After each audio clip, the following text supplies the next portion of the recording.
नाज़रीन, उम्मीद है आप अच्छे होंगे। अल्लाह ताला आपको अच्छा रखे। मेरी तरफ से आपको अस्सलाम वालेकुम। आज भी इम्पॉर्टेंट मामलात हैं।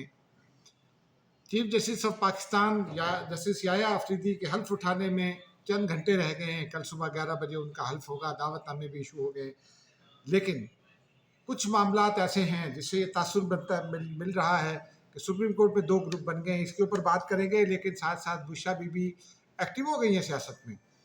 और वो अचानक पेशावर गई थी गुज़िश्ता रोज़। जब मैं वीडियो रिकॉर्ड कर रहा था तो उस वक्त उनका लाहौर जाने का इरादा था और प्लान भी था। फिर वो पेशावर चली गई। उस हवाले से तफसील से बात करेंगे, क्योंकि वो एक्टिव हो गई हैं और क्या कर रही हैं, क्या करेंगी, मामला कहाँ ले जाएंगी, इस पर बात करेंगे। फिर पीटीआई के एमपीएस को छुड़ाने की एक कोशिश हुई है, वीडियोस भी आ गई हैं, उसके ऊपर बात करनी है। शेख वकास अकरम का जवाब भी आया है, यमीन नडापुर की धमकियाँ भी आई हैं, वो क्या कहते हैं वो भी आपको बताएंगे। आईजी इस्लामाबाद ने क्या कहा वो भी आपको बताएंगे।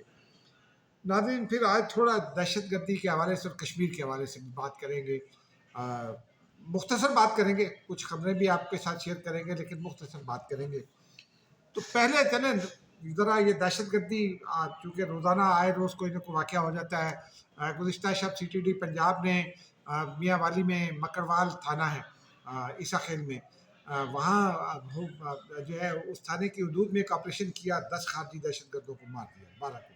अच्छा किया और ये बड़ी कामयाबी है। उसके जवाब में आज बन्नू में जारी खेल में सिक्योरिटी फोर्सेस पर एफसी पर फ्रंटियर कॉन्स्टेबलरी जो है वो उस पर जो कबायली इलाकों के लिए हुआ करते थी फ्रंटियर कॉन्स्टेबलरी, उस पर अटैक किया और शायद 3 लोगों को शहीद किया है। इस हवाले से बात करेंगे। लेकिन बाजौड़ में ऑपरेशन हुआ 2 रोज़ पहले, 23 और 24 की दरमियानी शब। गुज़िश्ता रोज़ हमने उसकी खबर भी दी, लेकिन वो एक अकाउंट है मारखोर, यानी ये पाक फ़ौज के वो जवान जो दहशत गर्दी के ख़िलाफ़ बरसरे पैकार हैं। ये अकाउंट उनका अकाउंट समझा जाए, पाक फ़ौज का तर्जुमान अकाउंट समझा जाए, जो भी है। इस अकाउंट से एक रात पहले ये खबर नशर कर दे दी गई थी। रात का ताख़ीर का चूँकि हो गई थी, बहुत देर से मैंने ये खबर देखी, तो हमने कल सुबह इसको ब्रेक किया था। तो मारखोर को अगर वो उसमें शामिल हैं, और मैं नहीं जानता मारखोर कौन है, लेकिन अगर वो उसमें शामिल हैं तो उनको भी खराज तहसीन बनता है, और उन जवानों को जिन्होंने ये ऑपरेशन किया। 10 खारजी दहशतगर्द मारे गए थे, जिसमें उस्ताद कुरैशी, सैद उनका नाम था, सैद मोहम्मद या सैद अकबर, मियाँ सैद, उस समेत 10 लोगों को फिनिश कर दिया। और यही तरीका है इनसे निमटने का, कोई और तरीका नहीं है नाज़रीन।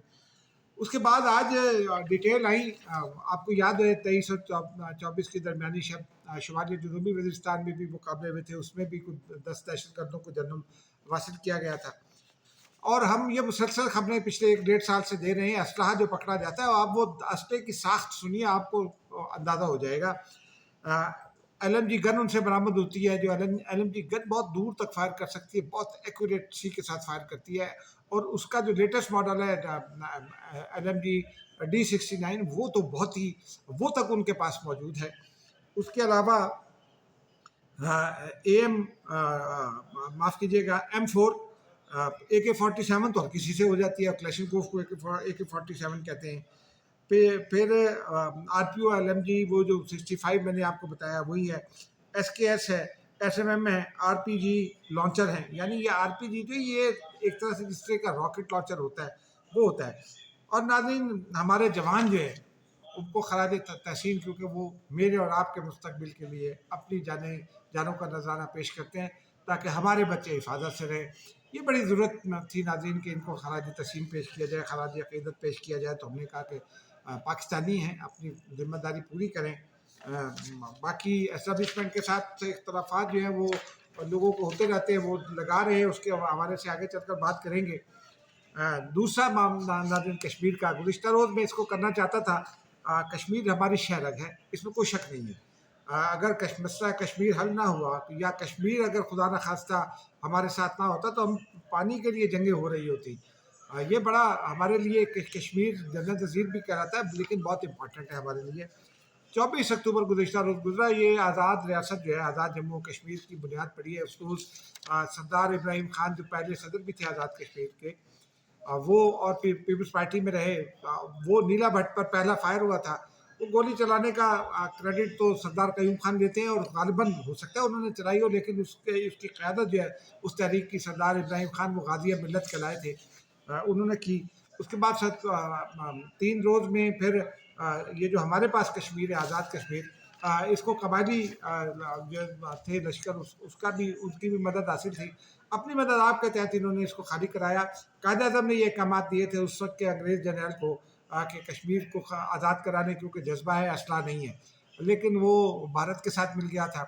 और डोगरा जो हुक्मरान थे, उन्होंने उन्होंने भी 2 नंबरी की थी, क्योंकि वो जो डॉक्यूमेंट था, मुआहदा था तकसीम का, उसके तहत कश्मीर को पाकिस्तान में आना था, क्योंकि कश्मीर के एक तो 1000 से ज़्यादा ज़मीनी रास्ते हैं पाकिस्तान के साथ। दूसरी बात ये थी कि मुस्लिम अक्सरियती आबादी और हुकूमत अगर हिंदू है तो उसको पाकिस्तान में आना था, हिंदू अक्सरियती आबादी और अगर हुकूमत मुस्लिम है तो उसको इंडिया में जाना था। हैदराबाद दक्कन जो है उस वो इसलिए नहीं पाकिस्तान के साथ आ सका, उसमें दोनों मुसलमान थे, आबादी की अक्सरियत भी मुस्लिम थी और निज़ाम दक्कन भी मुसलमान थे, लेकिन वो चूँकि चारों तरफ से इंडिया में घिरा हुआ था तो वो समझ में आता है। जूनागढ़ पाकिस्तान ने इंडिया को दिया था, आपको याद होगा, जुल्फ़िकार अली भुट्टो के वालिद शाहनवाज़ भुट्टो वहाँ के वज़ीर-ए-आज़म भी रहे। जूनागढ़ के नवाब जो थे वो मुस्लिम थे, लेकिन आबादी हिंदू थी, तो वो उसी फार्मूले के तहत वहाँ गया। तो कश्मीर नाज़रीन हमें याद रखना चाहिए, कश्मीर हमारे लिए बहुत इंपॉर्टेंट है। चलिए अब आते हैं नाज़रीन सुप्रीम कोर्ट की जानिब आ जाते हैं। आज फुल कोर्ट रेफरेंस था काजी फ़ाइज़ ईसा के लिए, और उसमें इंपॉर्टेंट बात ये थी कि जस्टिस याया अफरीदी साहब ने अनाउंस किया कि काजी फ़ाइज़ ईसा ने लंच या ज़ोराना लेने से इनकार किया था सरकारी खर्च पर। तो मैंने और अपने ब्रदर जजेज़ ने, हमने अपने खर्च से, अपनी जेब से ये इस ज़ोराने का एहतमाम किया है। वहाँ कुछ दोस्तों ने बदमज़गी भी पैदा करने की कोशिश की जस्टिस काजी फ़ाइज़ ईसा के साथ, लेकिन उससे ज़्यादा बदमज़गी तो कुछ ब्रदर जजेज़ ने कर दी। जस्टिस इतलात ये है कि 4 जो कन्फर्म इतलात हैं वो 4 की हैं कि 4 जजेस जिनके नाम भी आ गए, जस्टिस आयशा मलिक, जस्टिस अतर बिन जस्टिस मंसूर अली शाह, और चौथा नाम मैं भूल रहा हूँ, लेकिन उसके बाद दावा किया गया कि 6 जजेस नहीं है। ये मुनासिब बात नहीं है नाज़रीन। इसमें इसका एक पहलू तो ये है कि मैं तमाम जज हज़रात की इज़्ज़त करता हूँ। इसका एक पहलू ये है कि वो जज हज़रात जिन पर ये इल्ज़ामात लग रहे हैं कि वो थे पीटीआई के हामी हैं, या वो इमरान खान को सपोर्ट करना चाहते हैं और उनकी सियासी वाबस्तगियाँ हैं और वो जज नहीं हैं, पॉलिटिकल पार्टी चला रहे हैं, मैं इन इल्ज़ामात से गुरेज़ करता हूँ ज़ाती तौर पर, लेकिन वो खुद इसको मुस्तहकम कर रहे हैं और मिसकंडक्ट के मुर्तकिब भी हो रहे हैं, क्योंकि आपके यहाँ एक तब्दीली आ रही है और उस तब्दीली में आप नए चीफ जस्टिस को खुशामदीद कहने के बजाय आपने अपना ये तासुर दिया है कि 2 ग्रुप बना लिए हैं, एक ग्रुप बनाने का तासुर इन जज हज़रात ने दिया है। ये मेरे नज़दीक का कोई ज़्यादा अच्छी बात नहीं है। उसको फिर तक़वियत मिली। जस्टिस मंसूर अली शाह साहब जो उम्र की अदायगी के लिए रवाना हो गए, और उनके बचपन के दोस्त एचिसन कॉलेज लाहौर के दोस्त हैं जस्टिस याया अफरीदी, उनकी तकरीब अल्पदारी थी, लेकिन वो ख़त चले गए। उन्होंने ख़त लिखा और जस्टिस काजी फ़ाइज़ ईसा पर 10 नुकाती फ़र्द जुर्म आयद कर दी। उसमें एक तो ये कहा है, जस्टिस काजी फ़ाइज़ ईसा के हवाले से कहा है कि तुम्हें कद फहमी, इंतकाम, घटिया सोच और रऊनत की वजह से याद रखा जाएगा। फिर ये लिखा है कि आपने अपने साथी जजों के फैसलों को कभी एहतराम नहीं दिया, आपने तौहीन आमेज़ रवैये और इंतहाई बेशर्मी के साथ साथी जजों के फैसलों पर अमल ना करने का कहा, आपने अदलिया में मदाखलत के खिलाफ डट जाने के बजाय मजीद मदाखलत के दरवाजे खोल दिए, आपने कानून की हुक्मरानी पर समझौता करके अदलिया की आज़ादी को गिरवी रख दिया, आपने अदलिया को कमज़ोर करने के ख्वाहिशमंद क़ुव्वतों के अलाकार बने, आप आवाम के हकूक़ के तहफ़्फ़ुज़ और इंसाफ की फ़राहमी में मुकम्मल नाकाम रहे, आपने सुप्रीम कोर्ट में इत्तफ़ाक़ राय से चलने और मकालमे की कोशिशें नाकाम बनाई, सुप्रीम कोर्ट में आपकी पैदा की गई तक़सीम की वजह से तलख़ी और कशीदगी तादेर बरकरार रहेगी, आपका किरदार साकिब निसार से भी घिनौना और संगीन है। यानी आप जनाब ने साकिब निसार को भी लपेट लिया। चलिए वो तो ठीक है, लेकिन जस्टिस काजी फ़ाइज़ ईसा ने कोई एक फ़ैसला, मैं चैलेंज करता हूँ, कोई एक फ़ैसला ऐसा बताएं आइन और कानून की दफ़ात कोट करके जो उन्होंने आइन की खिलाफ वर्जी में दिया हो। इमरान खान साहब ने नैब तरामीम को चैलेंज किया था इंसानी हकूक़ की बुनियादों पर, वो अपना केस साबित करने में नाकाम रहे थे, क्योंकि वो खुद किस तरह से मुतासिर हुए वो ये साबित करना ज़रूरी था, वो नहीं कर सके थे, क्योंकि वो इमरान खान खुद भी पेश हुए, उन्होंने खुद भी दलाइल दिया और उनके वकला भी। پھر بلے کا نشان کا معاملہ ہے، بلے کا نشان کے فیصلے کی بنیاد علی ظفر صاحب جو ہے، میں چیلنج کرتا ہوں، آپ علی ظفر صاحب سے بھی پوچھ لیں، الیکشن کمیشن میں بھی انہی کا بیان جو ہے بنیاد بنا تھا، پشاور ہائی کورٹ سے جو مسترد ہوا تھا، ہوئی تھی ان کی اپیل، وہ بھی انہی کی وجہ سے، انہی کے بیان کی وجہ سے ہوئی، اور پھر سپریم کورٹ نے بھی، کیونکہ الیکشن کمیشن نے بھی نے ریکارڈ مانگا تھا، اور انہوں نے کہا کہ ہاں، انہوں نے تسلیم کیا کہ ہم نے جو آئین میں لکھ کر دیا تھا اپنے آئین میں، اس کی خلاف ورزی میں ہم نے الیکشن کرائے، کیا کرائے، ہمیں معاف کر دیجیے۔ بھئی آپ پولیٹیکل پارٹی آئین اور قانون کی بات کرتے ہیں، پھر آپ آئین قانون کی خلاف ورزی کریں گے تو کوئی دوسرا آپ کا ساتھ کیسے دے گا اور کیوں دے گا؟ کیا سپریم کورٹ آئینی خلاف ورزی کی بنیاد رکھ دے؟ اس کے علاوہ جو بھی فیصلے ہیں، آپ جیسے قاضی فائز عیسیٰ کے دور کا کمپیریزن کر سکتے ہیں، اس میں کمزوریاں بھی رہیں، خامیاں بھی رہی ہوں گی، لیکن اس کی خوبیاں میں آپ کو بتاؤں۔ پارلیمان ساورن ہے، وہ تسلیم کیا انہوں نے، پارلیمان تمام اداروں کی ماں کا درجہ رکھتی ہے دنیا بھر میں، وہ تسلیم کیا انہوں نے، پارلیمان کا حق قانون سازی تسلیم کیا۔ اب ایک قانون بن گیا تو وہ کیا کریں؟ کیا فل کورٹ اس بات کا اختیار رکھتی ہے کہ آپ فل کورٹ بلائیں اور کسی بھی قانون کو اڑا دیں؟ نہیں اڑا سکتے آپ، اس کو چیلنج کرنا ہوتا ہے، اس کی سماعت ہونا ہوتی ہے۔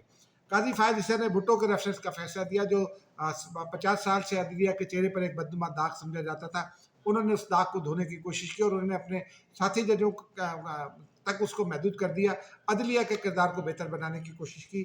انہوں نے جسٹس منصور علی شاہ صاحب اور جسٹس منیب اختر سمیت سب کے ساتھ بنا کر رکھنے کی کوشش کی، 12 ان کو شامل کرنے کی کوششیں کی، لیکن دوسری جانب سے رویہ کیا تھا؟ کوئی دنیا میں نے پاکستان سے باہر کچھ لوگوں سے بھی بات کی، ان کو مطالعے کا دفعات کوٹ کر کے اور مطالعے کا معاملہ کوٹ کر کے، وہ وہاں بھی لائر ہیں، انگلینڈ میں بھی ہیں اور جگہوں پر بھی ہیں، کچھ اور دوستوں سے بات کی، ان کے ذریعے بھی کچھ رائے لی۔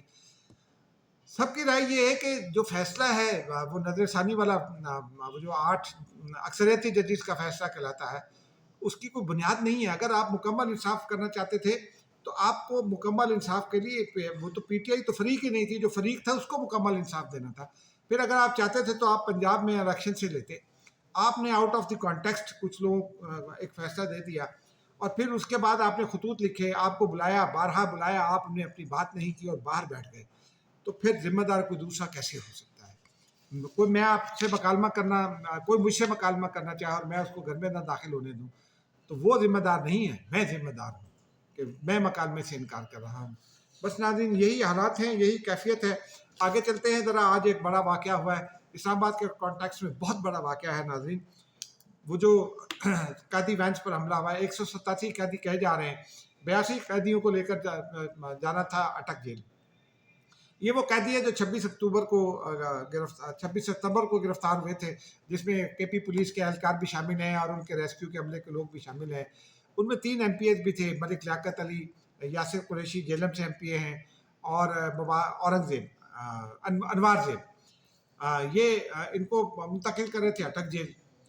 اس کے بعد اچانک حملہ ہوا، اس حملے کی ویڈیو فوٹیجز بھی آ گئی ہیں، اور پھر ان کو بھگانے کی کوشش کی گئی۔ آئی جی اسلام آباد کا تو یہ دعویٰ ہے کہ ہم نے تمام قیدیوں کو واپس پکڑ لیا جنہوں نے فرار ہونے کی کوشش کی۔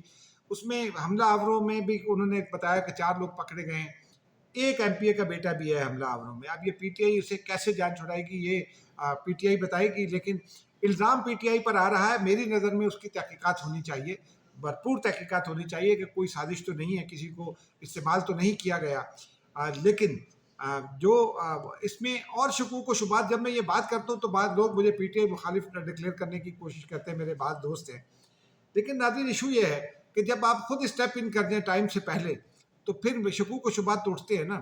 ابھی وہ معاملہ جاری تھا، شیخ وقاص اکرم کا میسج آ گیا، اتنی جلدی میسج کرنے کی ضرورت نہیں تھی۔ میرے دوست ہیں شیخ وقاص اکرم، بڑے زبردست آدمی ہیں، جرأت مند آدمی ہیں۔ انہوں نے کہا کہ وہ شبیر تنوریہ، انہوں نے گاڑیاں توڑی، انہوں نے کہا بھاگ جاؤ، اور ہمارے ساتھیوں نے بھاگنے سے انکار کر دیا اور ہمارا ان سے رابطہ ہوا ہے۔ یہ ایک جو ہے نا، یہ اگینسٹ دی لا بات بھی ہے، اور انہوں نے بہت جلدی کر دی۔ اس کے بعد علی امین گنڈا صاحب کا بیان آ گیا، انہوں نے دھمکیاں بھی لگائی ہیں۔ اور اب سے کچھ دیر پہلے میرے یوں سمجھیے کہ رشتے میں ایک بھتیجے ہیں، میرے ایک بھائی بنے ہوئے، ان کے صاحبزادے ہیں، انہوں نے مجھ سے میسج پوچھا، بلکہ انہوں نے مجھے میسج کیا اور یہ مجھے بتایا بھی کہ اب ریومر یہ چل رہی ہے کہ شاید حملے کے پیچھے امین گنڈا پور ہوں۔ جب اس قسم کے واقعات ہوں گے اور آپ پری میڈیٹیٹڈ مائنڈ کے ساتھ اچانک فوری طور پر آپ درائیں گے اندر اور آپ یہ کہہ دیں گے کہ جی یوں ہوا ہے اور یوں ہوا، اور پھر علی امین گنڈاپور نے تو دھمکیاں بھی لگائی ہیں وزیر داخلہ کو بھی اور آئی جی اسلام آباد کو بھی، تو پھر انگلیاں آپ کی جانب بھی اٹھیں گی۔ اس بات کا خیال کرنا چاہیے، یہ پاکستان ہے، ہم سب پاکستانی ہیں، اگر ہمیں پاکستان سے محبت ہے تو ہمیں پاکستان کا بھی تو کچھ خیال کرنا ہوگا۔ اب میری سمجھ میں نہیں آتا کہ یہ کیسے ہوگا۔ اب آتے ہیں ناظرین ذرا بشریٰ بی بی کی جانب۔ بشریٰ بی بی گزشتہ روز لاہور جاتے جاتے پشاور چلی گئی تھی۔ آج اب سے کچھ دیر پہلے میں نے چیک کیا، انہوں نے اجلاس بھی ایک بلا رکھا ہے، اور اطلاع یہ ہے کہ وہ عمران خان صاحب نے انہیں ہدایت کی تھی کہ وہ لاہور جائیں، زمان پارک میں رہیں، وہ بھی جانا چاہتے تھی، لیکن اس کے بعد نہ جانے کیا ہوا ایسا کہ وہ اچانک پشاور کے لیے روانہ ہو گئے، اور پشاور روانگی ان کی لاہور کے لیے طے تھی، نکلی بھی وہ لاہور کے لیے تھی، لیکن پھر اچانک پشاور چلی گئی، اور پشاور پہنچ کر آج کے لیے انہوں نے اجلاس بلا لیا۔ اب انڈیکیشن یہ ہے کہ پی ٹی آئی کو افیکٹولی وہ علی امین گنڈاپور کے ساتھ مل کر چلائیں گے، یعنی یہ پارٹی میں اور کئی گروپ بھی ہوں گے۔ ایک جانب عظمیٰ خان صاحب ہیں، ان کا اپنا ایک گروپ ہے، پھر بیرسٹر گوہر وغیرہ ہے، ان کا بھی ایک گروپ ہے، عمر ایوب صاحب کا سمجھ نہیں آتا وہ کس گروپ کے ساتھ ہیں، وہ بیچارے اپنی کوشش کر رہے ہیں اپنی شناخت بنانے کی اور اپنی لیڈرشپ پکی کرنے کی۔ کچھ لوگوں کا یہ خیال ہے کہ بشریٰ بی بی کی سیٹلمنٹ ہو گئی ہے، اور میری بھی اطلاع تھی کہ رہائی کے حد تک ان کی سیٹلمنٹ تھی، لیکن اب سیاست میں وہ کیا کریں گی، کیونکہ یہ دیکھنا پڑے گا اگلے دنوں میں کہ کیا وہ علی امین گنڈاپور کے ساتھ مل کر وہ جو ایک علی امین گنڈاپور پر بھی کے بارے میں بھی کہا جاتا ہے کہ وہ اسٹیبلشمنٹ کے ساتھ مک گئے، معاملہ ان کا طے پا گیا، تو کیا وہ سیاست بڑھائیں گی جو علی امین گنڈاپور کر رہے ہیں۔ عمران خان کے بارے میں بھی ہے کہ ان کا سافٹ کا کارنر ہے، جب چاہتے ہیں وہ علی امین گنڈاپور کو استعمال کرتے ہیں، تو اس کا مطلب ہے کہ عمران خان بھی موروثی سیاست کی جانب جا رہے ہیں۔ ایک گروپ کو ان کی بہن لیڈ کرتی ہیں، پنجاب کو بے یار و مددگار چھوڑ دیا ہے۔ ایک صاحب نے ابھی مجھ سے سوال بھی کیا اور پھر خود ہی تجزیہ بھی کیا کہ پنجاب کی پی ٹی آئی جو ہے وہ بے یار و مددگار ہو گئی، وہ کمزور ہو جائے گی۔ بشریٰ بی بی پنجاب میں ہوتی، علی امین گنڈاپور افیکٹولی سنبھالتے ہیں پی ٹی آئی کو خیبر پختونخوا میں، تو شاید پنجاب کی پی ٹی آئی بھی مضبوط ہوتی، لیکن پنجاب کی P T I hardliner ہے عمران خان کے حوالے سے، اور گنڈاپور کے بارے میں یہ ہے کہ ان کا سافٹ کارنر ہے ان لوگوں کے بارے میں، تو اس لیے جو ہے وہ کہتی ہیں، کہا جا رہا ہے کہ وہ ان کے ساتھ ملی ہیں تاکہ جب ضرورت پڑے صاحب سلامت بھی جاری رہے۔ مجھے اجازت دیجیے، خدا حافظ۔